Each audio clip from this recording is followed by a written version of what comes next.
Olá pessoal, meu nome é Ronaldo Monteiro, sou professor de Química, então vamos iniciar aí mais uma videoaula, né? Agora com relação ao conteúdo de estequiometria, ok? Então pessoal, é um conteúdo de extrema importância para o Enem. Por quê? Porque todo ano cai estequiometria, ok? Então minha missão nesse vídeo é justamente gravar, né? E dar suporte, né? Ou seja, oferecer uma ferramenta para que vocês consigam aí resolver as questões se tratando de estequiometria, ok? Na estequiometria, temos o quê? Um entendimento de reagentes e produtos, né? Onde eu tenho uma quantidade de substâncias no meu reagente que vai produzir, ou melhor, você vai colocar para reagir para realizar a produção de algo, certo?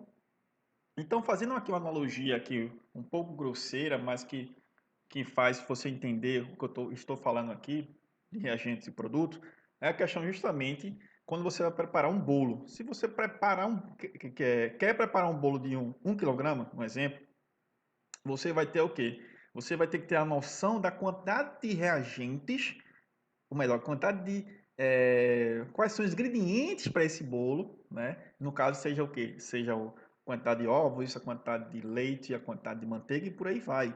Então você vai, antes de fazer esse bolo de 1 quilo, você vai o quê? Você vai calcular o quanto de ingredientes vão ser necessários para a produção do seu bolo. Beleza? Ok? Então na estequiometria, né? Não foge à regra. Temos que calcular, né, justamente a quantidade de reagente, né, para formar esse produto. Ou seja, se você quer formar um produto, você vai ter que calcular a quantidade desses reagentes, ok? Mas antes de ingressar, propriamente dito, nos cálculos estequiométricos envolvendo reagentes e produto, pessoal, temos que ter um entendimento de que das grandeza ou melhor, do ponto de vista, né, ter o olhar macroscópico. Por quê? Porque depois que olhamos o olhar macroscópico, temos que ver o lado microscópico, que nesse caso é o átomo, né? Para depois fazer essa relação, essa correlação entre o ponto de vista macro e o ponto de vista microscópico, certo? Então, no ponto de vista macroscópico, né, se eu no caso aqui fosse medir minha massa do meu corpo, eu teria que escolher o quê? Pegar uma balança, né? Essa balança aí já está aí sendo medida, né, pela própria balança em quilogramas, que é uma unidade conhecida por todos nós, certo? E aí eu faço justamente essa questão de medir, vou lá na minha balança e vou medir minha massa, ok? Logo, ok, eu estou vendo aqui o que? O lado macroscópico, ok? Então é o seguinte, a minha massa aí tem 73 quilogramas, ok? Então guarde essas duas informações aí, que eu estou tanto, você está vendo aí a questão da relação de quilogramas para gramas e quilogramas para miligramas, porque vamos usar muito essas unidades e subunidades, ok? Certo? Então vamos lá. Outra coisa que eu destaquei aqui ao lado, certo?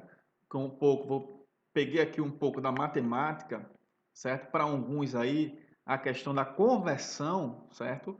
Onde eu tenho quilogramas para miligramas, né? Então, se eu pegar um pouco da revisão de matemática aqui, isso é importante, a matemática ela vai ter que estar caminhando junto aí nessa parte de estequiometria. Então, o que acontece? Se eu tenho 1 quilograma e quero passar para miligramas, né? Veja que é só multiplicar, ou seja, toda vez que eu tiver passando de unidade da direita para a esquerda, só basta o quê? Eu multiplicar. Se eu estiver passando da minha direita para a minha esquerda, basta o quê? Basta dividir, ok? Então isso aqui, ó, pessoal, guarde essa informação aqui, que vocês vão estar usando muito essas conversões aí de quilogramas para gramas, quilogramas para miligrama, gramas para miligramas. Então guarde essas informações que vai ser bastante úteis para resolver as questões de estequiometria. Então, vamos agora, já que passamos aí, né, fizemos uma breve passagem no mundo macroscópico, vamos agora ver um pouco desse lado aí microscópico, certo? Então, como é que eu vou escolher um padrão? Devemos primeiro fazer o quê? Escolher um padrão, certo? Mas qual padrão, né? Porque a gente sabe o seguinte, né? A gente sabe que os átomos são pequenos para poder ser manipulado individualmente em balanças comuns. Então seria inviável eu pegar um átomo, sabendo das suas dimensões, que são extremamente pequenas, né? E ir lá colocar um átomo e medir na balança. Seria inviável isso, né? Então temos que escolher uma unidade para se pesar o quê? Pesar o átomo. Então foi a partir do século XIX, né? Aproximadamente, lógico, que os cientistas desenvolveram o quê? Um equipamento chamado o quê? O espectrômetro de massa, né? Então foi a partir desse espectrômetro de massa que permitiu o quê? A comparação, né, de massas de átomos, além de massa de átomos, também temos a questão de íons e moléculas, certo? Com unidades previamente estabelecidas. Ou seja, se descobriu um equipamento que foi possível o quê? Comparar as massas de átomos, certo? Então, o que acontece?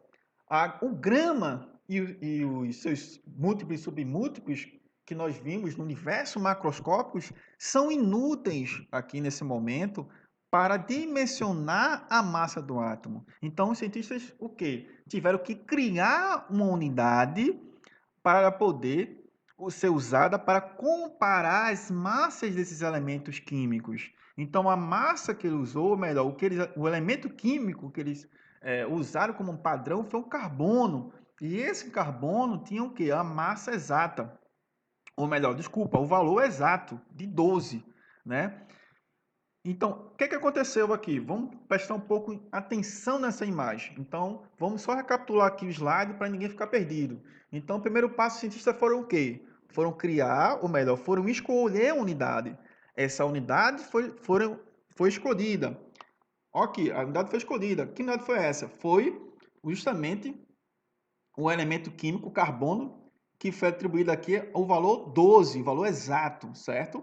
Então, pegou aqui esse elemento, que foi escolhido pelo cientista, a partir do espectro de massa, foi possível fazer essa divisão, ou melhor, essa escolha, né? Então, escolheu, foi dividido, e aqui em 12 partes iguais. Então, pegou essa partezinha aqui, que é um dozeavos, né? E falou o quê? Que justamente dominou a unidade de massa atômica. Então, peraí, Ronaldo. Quer dizer que foi escolhido, né, um carbono de carbono 12, né, um valor exato, dividiu em 12 partes iguais, pegou uma parte, né, e atribuiu o quê? Unidade de massa atômica. Então, o que aconteceu? Eles, como é que se diz? Eles escolheram um padrão para que as massas dos átomos possam ser realizadas, ou seja, possam ser comparadas, ok? Então, o que acontece?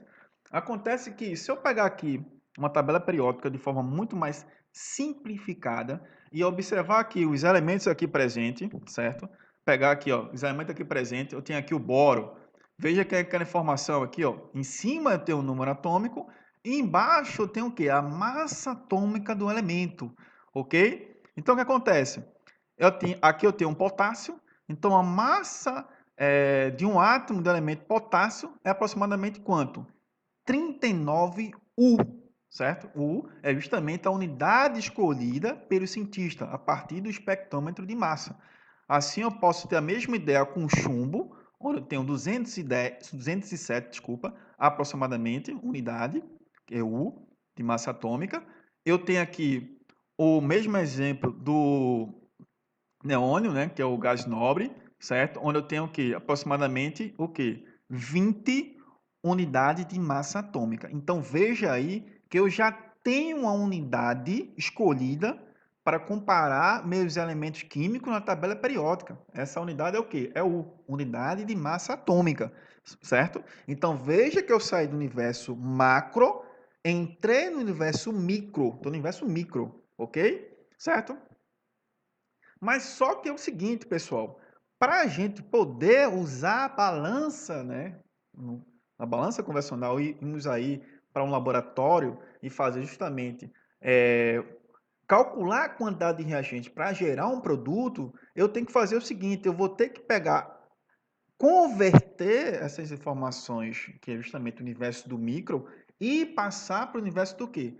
Passar para o universo do macro, certo? Então, a partir de agora, vamos fazer essa relação entre o micro e o macro. Então, por que essa relação? Porque aí, fazendo essa relação, eu vou poder justamente usar a balança quando estiver trabalhando com elementos químicos, substâncias químicas de modo geral, né?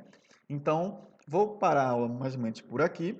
Espero vocês na próxima aula, onde a gente vai fazer justamente o seguinte: vai comparar, né? Ou melhor, vai comparar, a palavra é essa mesmo, vai comparar o universo micro com o universo macro. Então, pessoal, espero você na próxima aula, né? Não percam essa próxima aula. Qualquer dúvida, volta um pouco o conteúdo desse vídeo, né?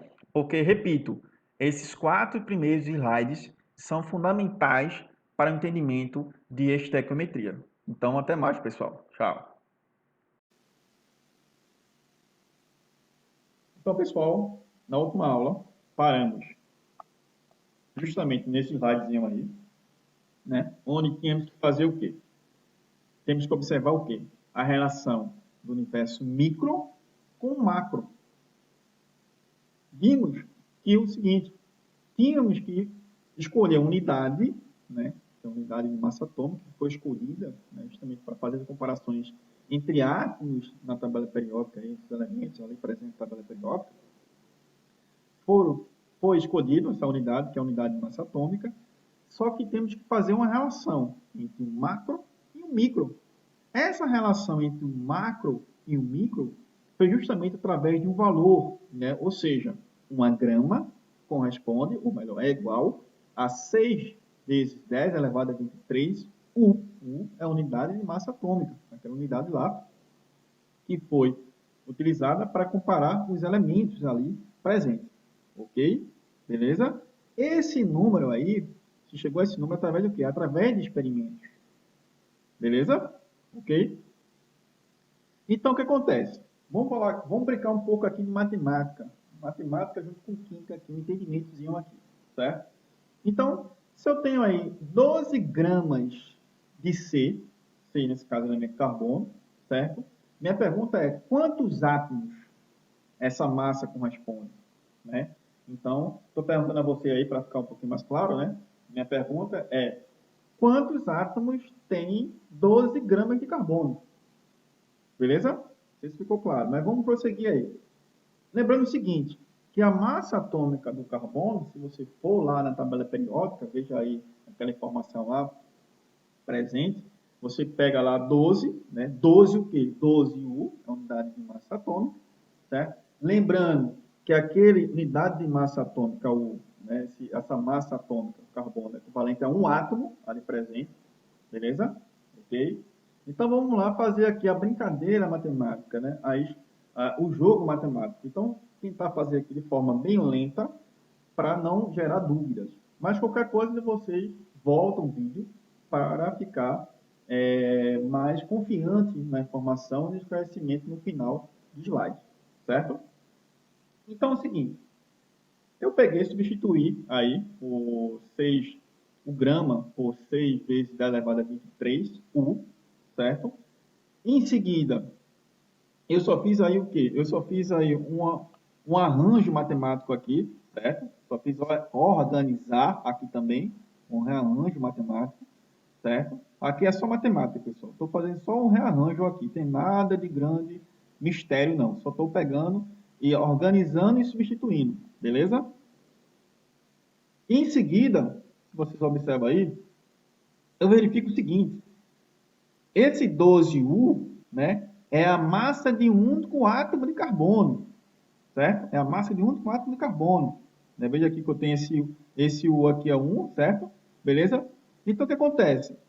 Para a resposta da minha pergunta lá no inicial, né, eu tenho o seguinte, que 12 gramas corresponde à massa de 6 vezes 10 elevado, né, átomo de carbono, certo? Então, veja que a minha pergunta inicial é justamente essa aqui, ó. Quanto, né, átomos eu tenho em 12 gramas de carbono, né? Então, para a minha resposta eu tenho 12 gramas, corresponde à massa de 6 vezes 10 elevado a 23 átomos de carbono, certo? beleza? E aí é só estou trabalhando com matemática, fazendo as correlações, né? Partindo do pressuposto, tá aqui, ó, que 1 grama corresponde a igual a 6 vezes 10 elevado a 23 U, beleza? Ok? Então, só para treinar essa informação, vamos pegar aqui outro exemplozinho, certo? Mas agora, tratando a molécula, ou melhor, 12 gramas de H2O, né? Quantos átomos eu tenho, certo? Lembrando o seguinte, algumas informações aqui presentes, ó, pessoal. Foca aí nas informações para não gerar dúvidas. Porque se você não prestar atenção aqui, ó, na informação, veja que eu tenho aqui a massa de H2O é 12U. 12U, né? Lembrando que isso aqui corresponde a uma molécula, certo? Então, você pode estar assistindo esse vídeo pela primeira vez, né? Pelo menos está a minha pergunta aqui. Terminar o vídeo e não entender. Volta, vai bem devagarinho, presta atenção nas associações, né, que isso é importante, que você vai compreender minha pergunta e no final a resposta, certo? Mas qualquer coisa, se não ficar claro, manda aí um feedback para mim, né, seja por e-mail, ou então até mesmo no grupo, ou então no WhatsApp, certo? Então vamos prosseguir. Então aí, ó, vou fazer o mesmo esquema do anterior, só um rearranjo matemático, vou aí substituir aí os gramas, certo? Vou dar prosseguimento, né? Vou prosseguir, onde eu vou só organizar aqui matematicamente, né? Tudo que está aqui presente, certo? E aí o seguinte, esse 12U aqui, ó, que nós encontramos aqui, ó, é justamente a massa de uma única molécula de água, certo? Beleza? Logo eu tenho o seguinte, eu tenho que a resposta para a minha pergunta, no comecinho aqui, ó, é justamente o seguinte, que 18 gramas corresponde à massa de 6 vezes 10 a 23 moléculas de H2O. Beleza? Ok? Mas, digamos, só por, hipoteticamente, você viu esse vídeo mais de 1000 vezes, vamos supor. Vamos criar uma hipótese aí bem extrapolar nossas hipóteses aí, né? Uma delas é que você viu esse vídeo 1000 vezes e não entendeu nada que eu quis dizer aqui. Então faz o seguinte, respira um pouquinho, toma um copo com água e segue para o próximo slide aqui. Foca nesse slide aqui. Foca nesse slidezinho aqui. Ó. Por que eu fiz essas duas deduções aqui, que eu não vou passar, porque vai passar todo o slidezinho para perder um pouco de tempo. Por que eu fiz essa dedução aqui para vocês? Não foi nem dedução, foi a pergunta e resposta. Por que disso? Porque eu queria chegar nesse slidezinho aqui, ó, certo? Eu queria dizer o seguinte, pessoal. Eu estava querendo, né, fazer a relação, né, eu quis propor para vocês, ou melhor, estou querendo propor, né, a ideia de que de micro para macro, né, sair do micro e entrar no macro, fazer essa correlação, né. Na verdade, não é sair, é fazer a correlação. Então, essa correlação de micro para macro, você observa aqui, ó. Eu quero dizer o seguinte, que se eu tenho H2O, desculpa, H2O, U, a ideia desse U aqui é o equivalente ao quê? A 1, pessoal. Beleza? Uma é o quê? Um, nesse caso aí, como trabalhando com a molécula de água, uma molécula. Beleza? Sem estresse. Ok? Já nesse aqui, ó, que eu tenho aqui, o H2O gramas, né? A massa aqui em gramas corresponde ao quê? A 6 vezes 10 elevado a 23 moléculas de H2O. Então, essa é a relação que eu quero que vocês vejam. Por isso que eu perdi um pouco de tempo fazendo aquelas perguntas e respostas, para você entender a relação de U, unidade de massa atômica, né, que é um padrão no universo micro, e, no caso aí, eu escolhi o grama, para esse universo macroscópico. Não foi eu que escolhi, pessoal. Foi o cientista e a química ao longo do tempo aí, certo? Para ficar claro aí. Então, o que acontece? Então, é só para você ver a diferença de unidade de massa atômica, que corresponde a 1, esse 1 pode ser átomo, pode ser molécula e por aí vai. Já quando eu falo de gramas, o universo de gramas é algo muito maior, é um número grande. Esse número grande, pessoal, eu posso resumir. Esse resumir que eu falo, eu posso resumir em 1 mol, certo? Mas, Ronaldo, esse número aqui, 6 a 10 a 23, que foi algo criado foi desenvolvido pelo cientista a partir de experimentos, É a constante de Avogadro, né? É a constante de Avogadro, certo? Então, o que acontece? Eu poderia começar a minha aula de estequiometria, né, falando, começando com esse slide, mas não tinha como eu começar com esse slide. Eu tinha que criar mecanismos para que vocês possam ver a associação, tanto no universo micro como no universo macro. E aqui em cima, na minha imagem, se você observa aqui, ó, eu tenho bananas e tenho uma resma de papel. Então, se você vai ao mercado, você pergunta lá a alguém lá do mercado, onde é que eu posso encontrar 12 bananas? Ninguém fala isso. Pergunta o quê? Onde eu posso encontrar uma dúzia de bananas, né? Uma dúzia de bananas. É, quando você vai para uma papelaria e pergunta, você não pede 500 folhas de papéis, né? Você pede o quê? Uma resma de papel. Né? Então, é o quê? Você pode resumir esse valor grande.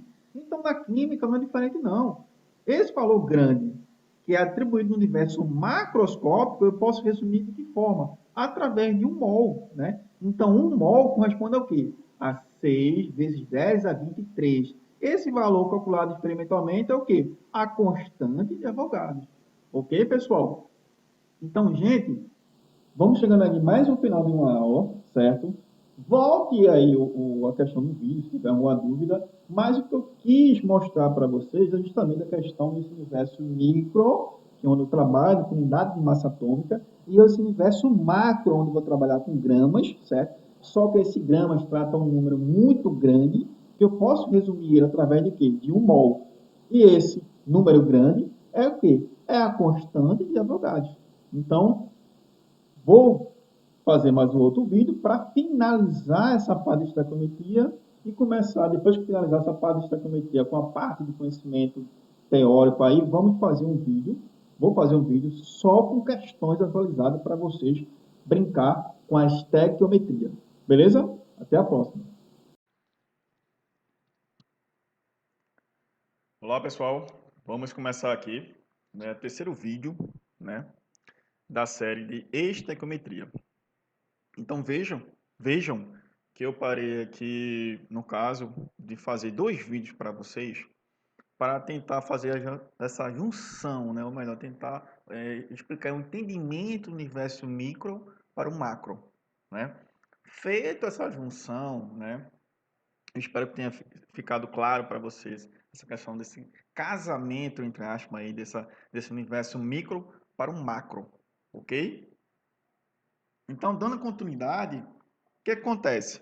Eu tenho o seguinte, ó, a quantidade de matéria, né, na unidade do Sistema Internacional, é o mol, né? O símbolo também é um mol, certo? Então, depois de feito aqueles dois vídeos, eu vou estar muito mais seguro, né?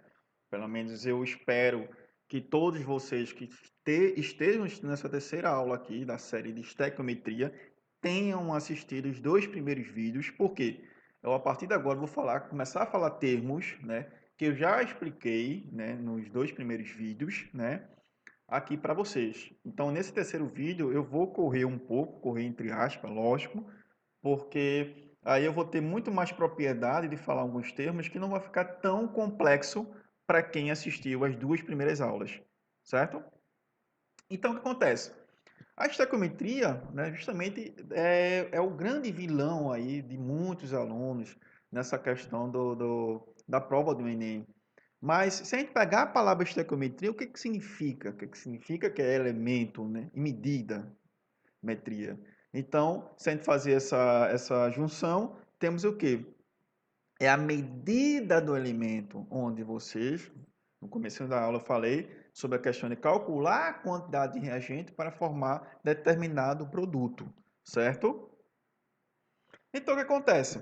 Para os cálculos de estequiometria, temos que resgatar um conhecimento de regra de 3 em matemática. Então, é fundamental o entendimento de regra de 3 na matemática. Então, qualquer coisa, você para o vídeo, faça uma revisão em matemática com regra de 3, ou aquelas pessoas que ainda vão aprender regra de 3, nem se preocupe. Eu estarei aplicando aqui a regra de 3 para você aqui na química. Então, qualquer coisa, ou você para o vídeo e vai lá fazer uma revisão, ou você continua com o vídeo, porque eu estarei aqui aplicando a regra de 3 para vocês. Então, é o seguinte, aqui eu tenho uma molécula de ácido sulfúrico, né? Não se preocupe que teremos uma aula de funções inorgânicas, né? Onde vamos estudar ácido, base, sais e óxidos, né? Então não se preocupe, certo? Então isso aqui é um ácido sulfúrico, né? O nome desse ácido é o ácido sulfúrico. Então é o seguinte, se eu fosse para calcular a massa molecular desse ácido sulfúrico, massa molecular ou massa molar, como é que vocês queiram chamar. Se eu fosse para calcular a massa molar, eu tinha que ter um entendimento seguinte, eu tinha que saber cada massa atômica desses elementos aqui, ó, do hidrogênio, do enxofre, né, e do oxigênio. Ronaldo, como é que eu sei isso? Tabela periódica. Ronaldo, eu vou ter que decorar? Não. Essas informações de massa atômica estarão presentes na sua prova, certo? Então não se preocupe. O que você vai ter que saber é como calcular. E como é que se calcula, Ronaldo? Vamos lá. Eu tenho o seguinte, ó. Quantos átomos de hidrogênio eu tenho? Tenho 2, né? Qual é a massa atômica? 1. Aqui. Quantos átomos de enxofre eu tenho? Só 1, certo? Então, qual é a massa atômica do enxofre? 32. Quantos átomos de oxigênio eu tenho? 4, certo? Qual é a massa atômica do oxigênio? Né? 16. Então, fazendo esse cálculo aqui de matemática, eu vou chegar a esse resultado. 28 gramas. Só para ter curiosidade de vocês, para ver se vocês estão já habilitados, né? Ou seja, se você já sabe esse universo micro e o macro. Gente, eu calculei a massa molecular do ácido sulfúrico, 98 gramas, beleza? Mas esse 98 gramas corresponde a quantas moléculas? Isso, quem acertou. Quem respondeu 6 vezes 10 elevado a 23 moléculas está correto, certo? Veja que esse gramas é o universo o quê? Macro, né? Então, como eu estou no universo macro, qual é o número que associa ao universo macro? É aquele número de Avogadro. 6 vezes 10 elevado a 23. Mas, Ronaldo, se eu também respondesse que esse 98 gramas corresponde a um mol, também está certo. Por quê? Esse mol é uma forma de eu resumir aquele número muito grande, certo? Veja que eu posso aí. Veja que eu tenho um exemplo da resma de papel e da dúzia de bananas, certo? Então tá lá no vídeo 2, certo? Então, se você pega aí esse entendimento de um número muito grande, ele pode ser resumido, eu posso associar esse 98 gramas, que eu calculei que é a massa molar, a 1 mol, certo? Mas esse 1 mol, né, quantidade de matéria, corresponde a quanto? A 6 vezes 10 elevado a 23, ok? Seguindo, veja o seguinte, Ronaldo, esse número de advogados eu preciso decorar? Não, né? Esse número aqui ele já vai vir na sua prova. Mas, Ronaldo, tu falasse que é 6 vezes 10 elevado a 23. Gente, aquele número que eu falei para vocês, ele pode ser resumido, né? Ou seja, esse número que apareceu aqui, ele pode ser resumido a 6, certo? No final do seu cálculo não vai interferir em muita coisa não, certo? Ok? Vamos seguir. Olha, veja que eu estou aí, ó, sempre apertando, sempre falando, sempre apertando a mesma tecla com relação ao seguinte: 1 mol, quantidade de matéria, esse valor é quanto?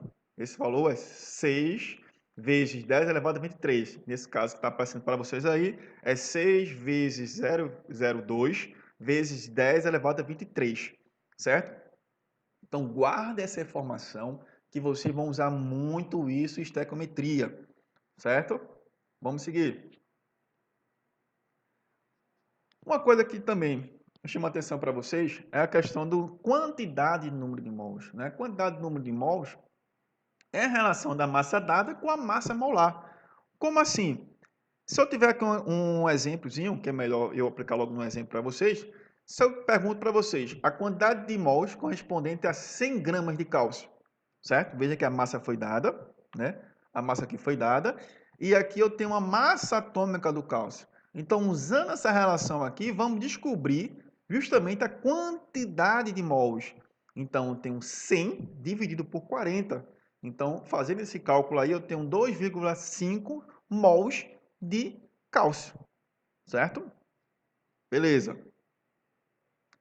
Ronaldo, existe uma fórmula mágica para a estequiometria? Não, né? Existe uma sequência, certo? Onde você vai ter essa sequência como uma ferramenta para você realizar os cálculos de estequiometria. Essa sequência é o seguinte, vamos aqui seguir a ordem. É escrever a equação química, né? Tem questões que já vem pronta essa equação química e tem questões que não está pronta. Você vai ter que montar essa equação química, ok? Em seguida, você depois que montar essa equação química, lógico, você vai ter que fazer o quê? Acertar os coeficientes estequiométricos da equação. Calma, pode ser até um palavrão, mas vou explicar isso aqui na prática, né? Nas questões. Terceiro, estabelecer uma regra de 3. Né? Então, essa regra de 3 você vai estabelecer da seguinte forma: você vai pegar o dado da questão, né, o que foi dado e o que vai ser pedido. Né? Então, você vai pegar essas duas informações e aplicar uma regra de 3. E o quarto e último é o seguinte: é ficar ligado nas transformações de mols para outras grandezas. Essas transformações é o que? Massa, volume, número de moléculas. Então, gente, isso aí é um esquemazinho, não é uma fórmula mágica, certo? Porque para aprender estequiometria tem que fazer o quê? Tem que fazer muitas questões. Porque quando você menos esperar, você vai estar aí acertando as questões de estequiometria sem perceber, certo? Então, o que tem aí é apenas um esquemazinho que vai auxiliar no desenvolvimento das questões. Então, como eu já falei, para aprender estequiometria tem que fazer o quê? Questões, certo? Não tem outro segredo não, é questões mesmo. Aqui eu tenho uma tabelazinha que eu fiz questão de colocar para vocês aqui, ó. Isso aqui são informações que eu já bati bastante, né? Não vou nem falar mais sobre isso. O que apareceu aqui é com relação ao volume, quando estiver trabalhando com gases, né? Então veja que esse 1 mol equivale a quanto? A 22,4 litros nas condições de pressão e temperatura, né? CNDP. Eu não vou falar muito sobre isso aqui agora não, né? Mas se aparecer com uma questão de gás, né? Eu vou aplicar isso aqui, mas lá no assunto chamado gases, né, você vai ter um maior entendimento desse tópico aqui que eu coloquei. Mas vamos só ficar ligados, né, nessas duas colunas aqui, ó, certo? Que eu bati bastante, ok? Então vamos só fazer uma aplicação aqui bem rápida do que a gente aprendeu, certo? Você que está aí antes de ver aí a resolução da questão para o vídeo, tenta entender, lê a questão antes de começar para o vídeo e tenta resolver, beleza? Então o que acontece? Veja que eu tenho uma questão aqui que ele fala sobre a combustão completa do metano, que produz dióxido de carbono em água, certo? A alternativa que representa o número de mols do CO2 produzido na combustão de 0,3 mols de metano, certo? Então veja que a equação já foi dada, certo? Então o que acontece? Que é a quantidade de mols no metano. Então como é que eu faço? Vamos fazer aquela sequência lá, né? Do slide anterior, né? Que eu tinha mostrado para vocês. O que acontece? Vamos primeiro o quê? Separar a minha equação química, que nesse caso já foi dado, ótimo. Eu não preciso montar, já tá montada para mim, certo? Depois que eu montei minha equação química, o que acontece? Eu vou ter que fazer a relação da regra de 3. Então, para fazer a relação da regra de 3, quais são as informações que ele vai trabalhar? Que ele mencionou. É com o CO2 e com quem? Com metano, certo? Então, vou botar o quê? Vou botar um asterisco aqui. Então, eu vou trabalhar a regra de 3 só com essas duas substâncias. Ronaldo, e oxigênio? E a água? Não, gente. Certo? Como a questão não está falando do oxigênio nem da água, deixo ele lá paradinho. Vou trabalhar só com metano e com CO2, certo? Então vamos lá. Outra coisa que eu fiz aqui. Está balanceada a minha equação química, gente? Como assim o balanceamento da minha equação química? A quantidade de átomos do meu reagente tem que estar igual à quantidade de átomos do meu produto, certo? Seguindo, lógico, a questão da lei de Lavoisier e a teoria atômica de Dalton. Gente, só um lembretezinho aqui. A teoria atômica de Dalton que eu estou citando aí é justamente o seguinte. Dalton fez, na época, né, quem assistiu o primeiro vídeo, foi justamente, ele tratou muito o átomo, ele tratou o átomo, muito não, desculpa, ele tratou o átomo como esfera maciça e divisível, certo, beleza. Mas quando eu citei aí a teoria atômica de Dalton, Dalton trabalhou muito com massas, né? O experimento de Dalton foi muito relacionado com medidas, né? Então, quando eu falo de teoria atômica de Dalton, lembre da questão das medidas, certo? Medidas de massa, ele trabalhou muito com massas, ok? Então, vamos voltar aqui. Então, feita a questão, observando se está balanceado ou não, vamos prosseguir. Gente, esse 1 aí que apareceu, esse 1 mol, é justamente esse 1 daqui, ó, certo? Quantos mol tem aqui? 1, só tem um aqui, né? Aqui, quanto tem aqui? 1, certo? Então, qual é a proporção estequiométrica aqui da minha equação? É 1 para 1. É o quê, Ronaldo? Ou seja, para cada 1 mol de metano, eu tenho 1 mol de CO2. Né? Ou seja, a cada 1 mol que eu uso de metano, né, no reagente, eu vou produzir 1 mol de produto de CO2. Ronaldo, quem está dizendo isso? Está dizendo isso a minha equação química. A equação química está dizendo isso, certo? Então, essa informação, ela vem quase que automaticamente depois que você faz o balanceamento químico, né? Faz o balanceamento da reação química, certo? Ok? Então, isso é a proporção estequiométrica. Então, ele pede o seguinte, ele pede, se eu usar, isso aqui é na questão, informação da questão, veja que aqui, ó. Então, ele gerou 0,3, ele gerou 0,3 o quê? De CO2, certo? Ele pergunta, vamos lá ver a pergunta para não ficar confuso. A alternativa que representa números de mol de CO2 produzido na combustão de 0,3 mol de metano, né? Então é o seguinte, eu apenas aqui confundi, aqui troquei, né? Vou fazer essa pequena correção. Aqui, ó, e esse 0,3, pessoal, é para aparecer aqui, ó. Certo? Esse 0,3 aqui é para aparecer aqui, ok?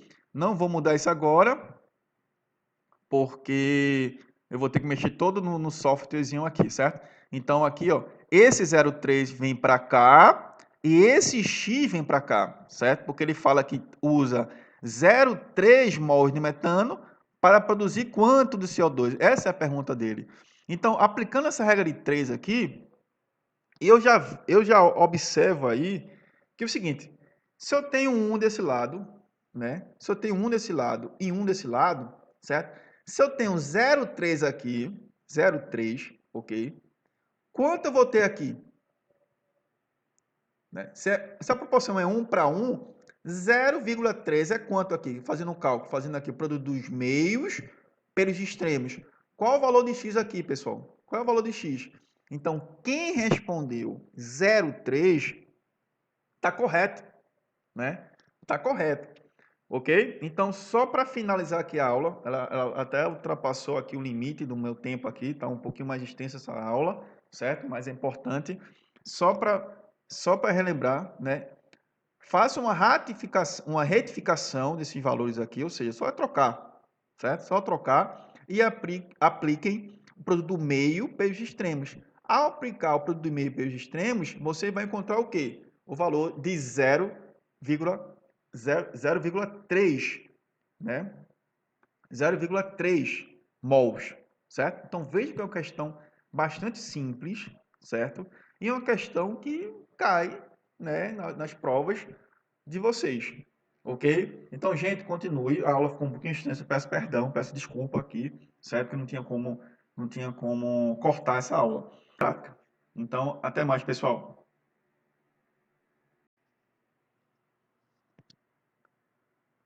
Bom, pessoal, vamos lá. Meu nome é Ronaldo Monteiro. Vamos continuar aqui com a aula de estequiometria. Pessoal, essa vai ser a quarta aula da série aí, quem está me acompanhando, onde eu vou finalizar esse conhecimento de estequiometria com essa quarta aula aí, certo? Então, quem não viu os 3 primeiros vídeos, né, antes de começar esse quarto e último, eu recomendo que você assista primeiro os 3, né? Então, o que acontece? Vamos lá.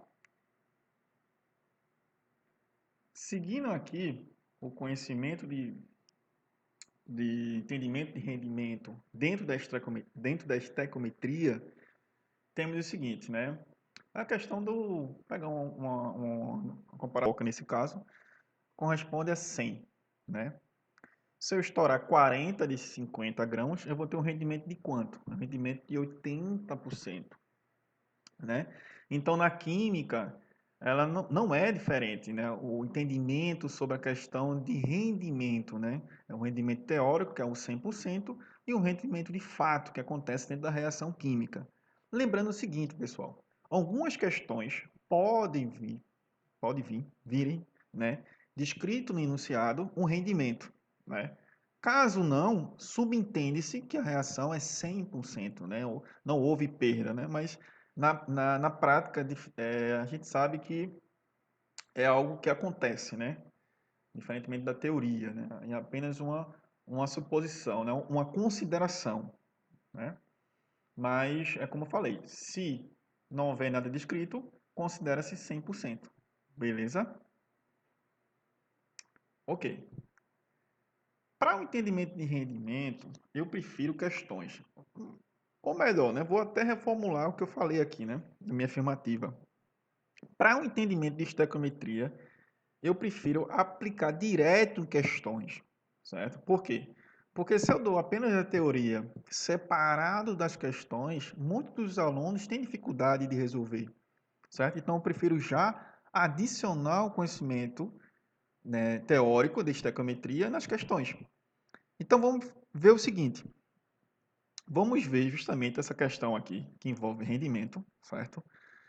Veja que eu tenho aqui, ó, uma reação, a reação é dada na questão, certo? Então, só para quem estiver aí me assistindo não ficar meio perdido, lembra que eu falei que existem ferramentas que podem lhe auxiliar para o desenvolvimento da questão? Pois bem, vamos resgatar aquelas ferramentas. Que ferramentas são essas? Primeiro é o seguinte, primeiro eu tenho justamente a minha reação química, certo? Essa minha reação química, eu vou ter que observar se ela está balanceada ou não, pessoal. Como assim, Ronaldo, balanceada? Então, veja que a quantidade de reagentes, de átomos no meu reagente, tem que ter igual à quantidade de átomos no meu produto, certo? Porque senão vai dar errado. Então, vamos verificar na equação se está balanceada. Então, o que acontece? Observando aqui essa reação de combustão do octano, certo? Ela não está balanceada. Então temos que o quê? Temos que balancear, certo? Ao balancear, né, eu recomendo que vocês, toda vez que assistirem esses vídeos com questões, dê uma pausa, tente resolver, certo? E aí, quando tentar resolver, se não conseguir, você passa o vídeo para tentar aprender. Quem conseguiu resolver, ótimo, certo? Então, sabendo-se que essa minha equação química não está balanceada, vamos balancear ela. Ao balancear, vamos encontrar o quê? Os nossos coeficientes estequiométricos aqui, ó. Onde eu tenho 25 dividido por 2. Ronaldo, por que 25 dividido por 2? Porque se eu multiplicar aqui, ó, esse número, 25 dividido por 2 vezes 2, matematicamente, vou cortar o quê? 2 com 2 sobra quanto? Sobra 25, certo? Então, vamos observar ainda mais. Aqui foi 8, né? Por que foi 8, pessoal? Porque aqui eu tenho o seguinte. Aqui, automaticamente, eu fico com 8 carbonos, né? Logo, no meu reagente eu tenho também 8. Então, a quantidade de átomos de carbono no meu reagente, nesse caso, fica igual à quantidade de átomos de carbono no meu produto. Seguindo, eu tenho meu hidrogênio. Aqui no meu reagente, eu tenho 18. Aqui no meu produto, eu tenho 2. 2 vezes 9, 18. Então, balanceou meu hidrogênio, certo? Com relação ao oxigênio, eu tenho aqui, ó, aqui só tem 1. Não sei se vocês estão observando. Aí vai ficar 1 vezes 9, dá quanto? 9. Aqui eu tenho 2 átomos de oxigênio, né? Multiplicado por 8 dá 16. Então, 16 aqui com mais 9 daqui dá quanto? Dá 25, certo? Então, aqui eu tenho 25 átomos de oxigênio. Então, logo, para balancear aqui, eu preciso de quanto? Também 25. Então, a forma de eu organizar matematicamente é botar 25 sobre 2, porque ao multiplicar, sobra quanto? Sobra 25, certo? Pessoal, existe um assunto, né, um tópico da química que estuda só balanceamento de equações químicas, certo? Existe um tópico aí.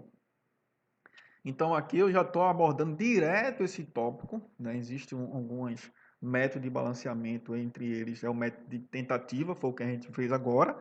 Tem um método de oxirredução, que é um pouco mais complexo, que eu não vou entrar aqui, são apenas um título de informação, certo? Então, esse método de balanceamento que fizemos agora é o método de balanceamento por tentativa, ok? Vamos seguir. Feito isso, o que acontece? Vamos seguir aquelas ferramentas lá, né? Então, lembra sempre das ferramentas lá. Feito o balanceamento, eu vou o quê? Eu vou identificar quais substâncias eu vou utilizar, né? Então, as substâncias que eu vou utilizar são quais, né? Dentro da minha equação química, o octano, que ele falou, e meu CO2, que é o dióxido de carbono, beleza? Seguindo, veja só, eu vi a reação química, verifiquei se estava balanceado ou não. Além do balanceamento, eu vou verificar o seguinte, ó. Ronaldo, da onde veio esse número aqui, ó? 114. Gente, esse 114 aqui corresponde justamente à massa molecular dessa substância, que é o octano, né? Que ele já deu, a questão já foi uma mãe, ele já deu, certo? Já foi bastante bonzinho para vocês aí. E aqui, ó, eu tenho 44, também já foi dado aqui. Mas por que apareceu 8? Porque aqui eu tenho o quê? Eu tenho um 8 na frente dessa molécula. Então, esse 44 é válido para quanto? Para 1. Então, como eu tenho 8, eu vou multiplicar por 8. Por isso que fica 8 vezes 44. Beleza? Certo? Vamos seguir. Embaixo, eu vou colocar o quê? O 285, que foi justamente o enunciado da questão. O enunciado da questão pergunta o seguinte: considere a reação de combustão completa de 285 gramas de octano com oxigênio em excesso. Essa informação é apenas para deixar você aí encucado, então martelando, né? Atrás dessa palavrazinha que não vai, essa palavra que não vai servir de nada para você dentro da resolução da questão, certo? Veja que aqui, ó, ele fala que não está balanceada, né? Então ele também já foi bonzinho para vocês aí, certo? Beleza? E aí eu vou fazer o seguinte, aplicar o produto dos meios e pelos extremos, certo? Aplicando o produto dos meios e pelos extremos, que eu vou fazer aí o cálculo matemático, eu vou encontrar aqui valor. Eu vou encontrar o valor de 880, certo? Então uma questão de rendimento, né? Nesse caso, ele já foi, na questão ele já diz várias informações. Ele fala com rendimento de 100%, diz que foi produzido não sei quanto, como é que se diz? Fala que a reação não foi balanceada. Então, ele já vai dizendo bastante informações para vocês aí, que vai tentar resolver essa questão. Porém, nem sempre uma questão é boazinha assim, certo? Então, vamos prosseguir aqui. Dentro ainda de estequiometria, existe uma coisa chamada de reagentes impuros, ou seja, algumas substâncias que você pode se deparar ou encontrar, ela pode ter um certo grau de impureza, certo? Como exemplo aqui, eu vou pegar logo um exemplo que eu coloquei aqui, que é justamente o seguinte: uma amostra de prata de massa de 6 gramas foi convenientemente dissolvida em ácido nítrico.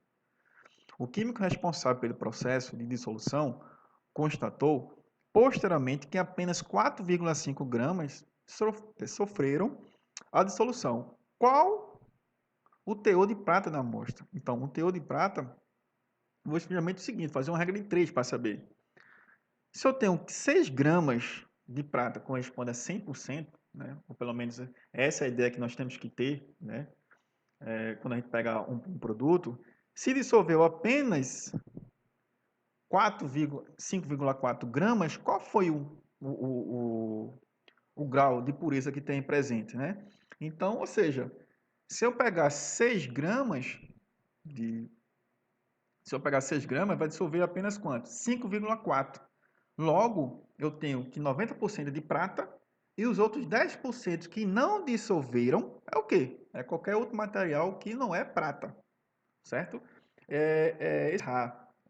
Com reagentes impuros, né? Existe aí um truquezinho matemático aí, se vocês observarem, que vai ajudar você a distinguir, na hora de resolver as questões de reagentes impuros, aí os cálculos matemáticos através da regra de 3, certo? Então vamos prosseguir. E aí, outra questão, né, que é justamente uma questão que envolve aí a glicose, é um açúcar de forma molecular, de uma forma molecular. O número de moléculas existentes em 1 kg de glicose é aproximadamente, então veja que ele quer o número de moléculas que tem em 1 kg de glicose, certo? Então vamos lá, o seguinte, vamos passo a passo. O primeiro passo é você fazer o quê? Calcular a massa, certo? Molecular dessa glicose aqui, ó, certo? Ao calcular a massa molecular da glicose, você vai encontrar o quê? 180 gramas, certo? Lembrando, olha aí a ideia de macro. Então, esses 180 gramas corresponde a quanto, pessoal? Qual é o número associado a ele? Justamente aquele número. 6,02. Veja aqui na questão aqui, ó, ele já dá esse número, que é a constante de Avogadro. Que nesse caso aqui é 6,02 vezes 10 elevado a quanto? A 23, certo? Então, esse valor aqui, gramas, corresponde ao quê? É a massa disso aqui, ó, tudo, certo? Nesse caso aí, a quantidade de moléculas de glicose, certo? Então, vamos prosseguir. Então, 1 grama corresponde a 1 mol, certo? Só que 1 mol é quanto? 6,02 vezes 10 elevado a 23 átomos de glicose, certo? Seguimos. Em 1000 gramas, por que 1000 gramas? Porque ele fala que ele quer saber em 1 quilograma. Então, 1 quilograma corresponde a 1000 gramas, certo? Então, 1000 gramas tem quantos átomos? Então, vamos lá. 1000 gramas, fazendo produto dos meios pelos extremos, veja que eu estou fazendo aqui o quê? A resolução da regra de 3.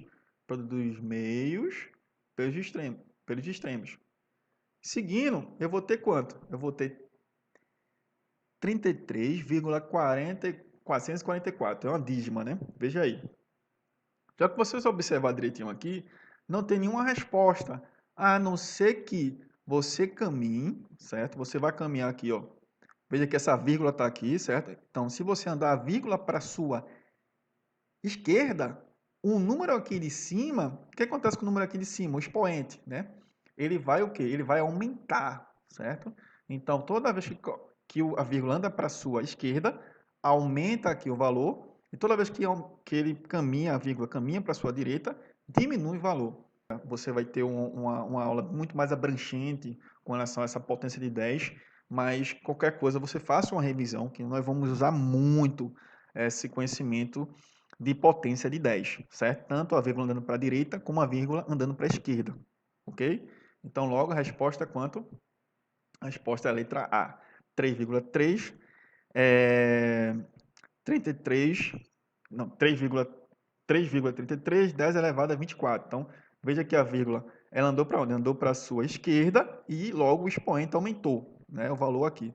Se ela anda para a sua direita, o valor aqui o quê? Ele diminui. Vamos seguindo. A aula vai estender um pouco mais, porque como é a finalização de estequiometria, certo? Eu vou dar uma ênfase aí com vocês, com essa parte de estequiometria.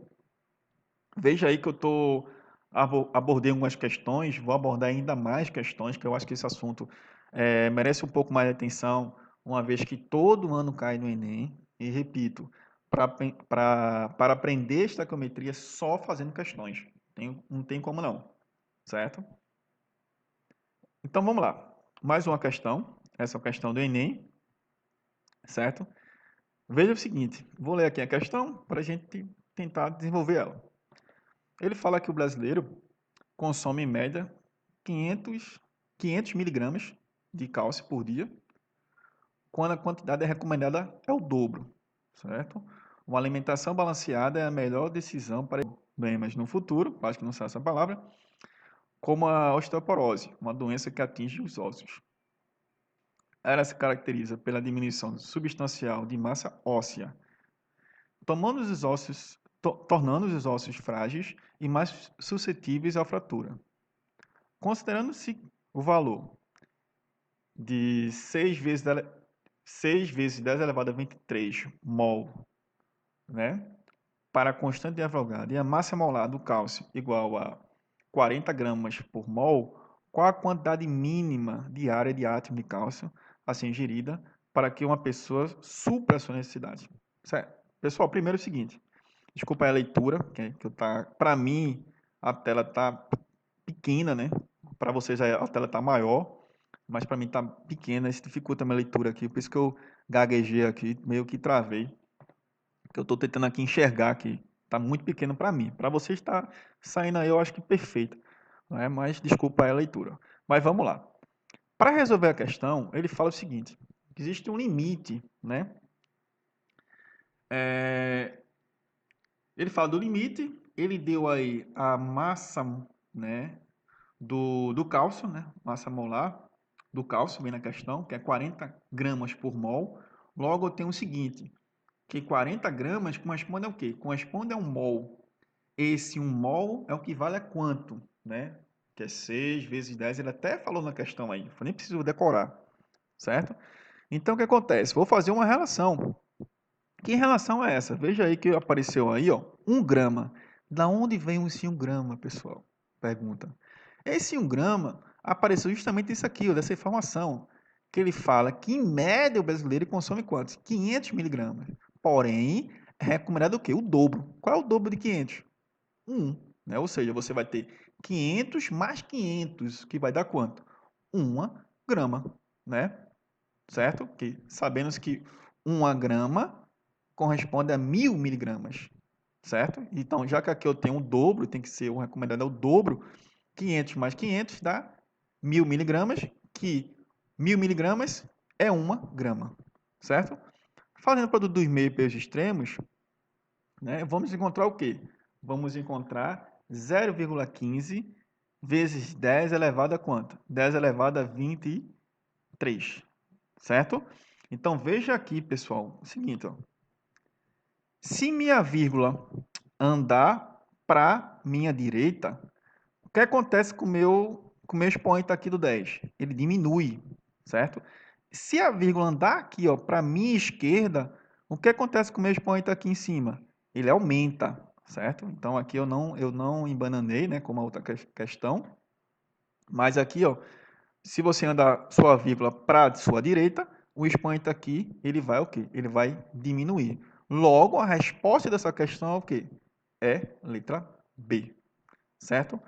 Então, pessoal, vamos chegando mais um fim aí de um vídeo.